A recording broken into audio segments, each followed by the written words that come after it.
nahanap na namin ang affordable Kubo Staycation dito sa Rizal. For only 3,000 pesos, sa may 2 days, 1 night stay ka na with free breakfast for 4 packs, access sa kanilang pool, free parking na, at higit sa lahat ay 5 minutes walk lang to the Raitan River. Hi everyone! Team Desta goes to Rizal! For today's video, nagplano nga kaming mag-camping at dumayo pa talaga kami sa Rizal. Welcome to Artist Camp the Raitan!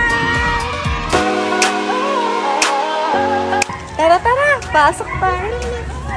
Highly recommended ang Artist Camp Daraitan for your next staycation. Isama ng pamilya o barkada dahil sa halagang 3,000 pesos ay may fun room na kayo na good for 4 persons. At hindi lang yan, may free parking na sila sa pool at may free breakfast na rin kasama. Meron din silang room na may aircon at pwede rin sa tent. Very relaxing ang lugar dahil napapaligiran ng puno at halaman.